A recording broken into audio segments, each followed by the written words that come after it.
folks, Mel here today. Wanted to give you a quick tutorial on a shaker, just a really quick shaker card, or quick for me shaker card. I make these a lot. I have found that I have my own little methods and things I like to do. So today I'm doing a Valentine theme one for a new friend in a craft group, and I wanted to kind of give you an idea of what I do. First off, what I like to use is sheet protectors from your local office store. I got mine from Office Depot. I get the heavyweight ones. I've noticed that they're not as super sheer clear, but they are. But they don't scratch. Like, I can do a lot to them and they don't scratch the film. And a little goes a really long way. I mean, you get double sheets, and these are like $2, and you get like 12 of them or 25 of them, or I don't remember, but they go a really long way. So that's what I like to use. Makes a huge difference. Today I'm using paper from my scrap pile just to kind of give you an idea, and I've already pre-cut things. My card is 5 by 6.5, just a regular card base that I picked up. Actually, I'll do it this direction since there's powder on it from my embossing powder. I went ahead and embossed some of the pieces. I have found a really pretty paper that had these cut aparts in them. And so I just kind of fussy cut this out to use this as my shaker part. And I used a coordinating lighter color for the center. And I just cut it a little bit smaller on the back than this. And I heat embossed it with my image, or with my sentiment. And this is going to go here. And then I'm going to take this piece and put this piece here so that the red is bordered.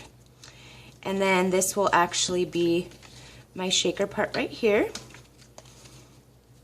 And I didn't like those blue flowers, so I picked out some really pretty red or pinky red roses, and I have a Cupid. So that is for the outside, and this is for the inside. I actually do line my cards, so I like to do that first. And of course, I got this really fancy tape gun for Christmas, and I'm really excited. So I am going to use it. Really super excited about that. So we'll put this on the inside. And it borders it perfectly. I did use a Graphic 45 stamp set. I'm not really sure what it's called, but I used the Be Mine for the inside, and then for the front I used Cupid to You, His Flight Will Wing, A Song of Love in Your Heart to Sing. So that will be on the inside of the shaker part. This was a really pretty stamp set. I goofed on one side, so obviously you can tell. I'm gonna cover it up, but I wouldn't be a real crafter if I didn't goof, right? So that'll be on the inside and bordered with 1/4 inch all the way around. I thought that'd be really pretty, so you can write your sentiment here. So now you have your clean front base. Of course, I will glue on my main piece to the front. You don't really have to use a lot of glue. I really like the tape runner glue just for cards, especially since I make so many of them. So we're going to put that back down. And it's okay if a little bit's showing, I can snip that off later. And we'll border this one down. I think this is by Bo Bunny, and this is from the 2012 collection of Valentine paper. I like to buy everything on clearance, because you know I am a crafter on a budget, so it is helpful. Okay, so now we've got your card base, and it's pretty cute so far. So now what I like to do is I like to put this down first. I always kind of make sure that this is centered, so I can make sure I do it right. And this is going to go right about there. And I like it right about there. So I kind of like to do this first, because this doesn't have to be perfect on there, because it's going to be covered anyway. So just as long as it's on there. I know it looks crooked to you, but it actually won't be once this is on there, because it's covering that border piece right there. So it won't be super crooked. It's actually really kind of cute. Okay. Now, this is for the part where you get to see the shaker card part. So now that we've got this on, what I've done is I've taken strips of double-sided foam. I had sheets of it that was given to me in a stash, and I like to cut them into pieces so I can kind of border as much as possible with the foam, as close to the edge as you can. And this is actually cut down a little smaller than the frame, so you really want to make sure that it's perfect all the way around. And I always cut these down again too, so it doesn't really matter. Just as long as they're butted up against each other as close as you can get them. And then I'll show you a quick, easy way on how to make the glitter actually not stick to the foam or the confetti or whatever you're using. I am today going to use beads, glass beads, some heart confetti, and some solid, like red, kind of like beads. They aren't glass, but they're pretty. So I like to foam this around. And it's okay if it cracks a little and stuff, because I'll tell you, you're not gonna see it. There's a little bit of a gap there, oops. But that's okay, you just cut another little piece and you wedge it in. Just like that. Okay, now before you peel off any of the tape or do anything, just make sure that the foam is covered by your die cut piece that you're gonna be putting down, which it does.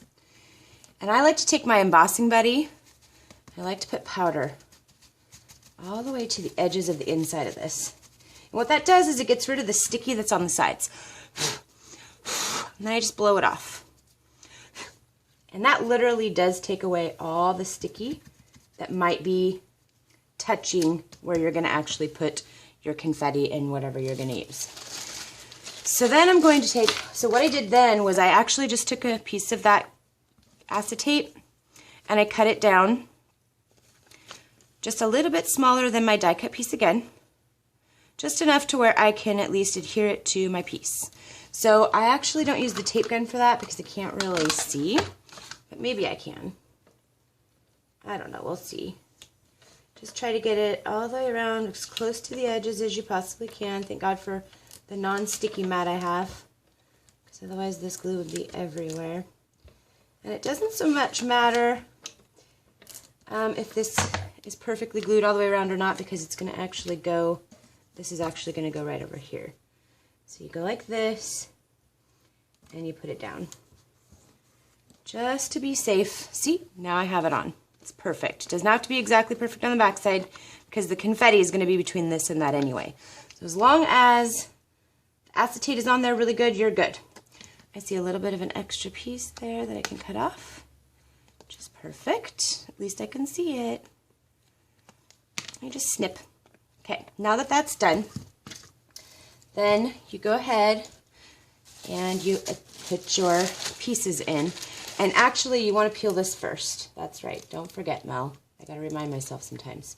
You want to peel this off first, because if you don't and you put the confetti and stuff in and this pops up a little bit, the confetti is going to fly out and stick to what you just peeled off, and you don't want that.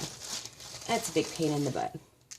So here's a couple hearts, the really pretty hearts that I like.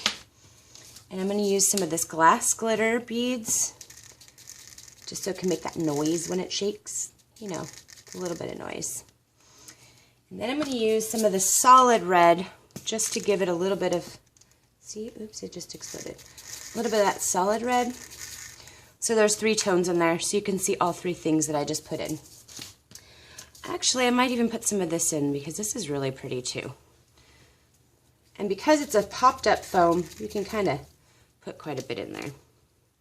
So then what I like to do after that is I like to kind of spread it around to make sure that it's all even before I put the acetate down.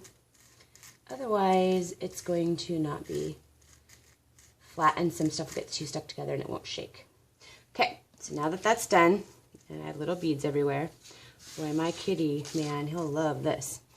So I like to kind of clean this off just a little bit from the powder. And then you, oh, sorry. I hope my hair just didn't get into that.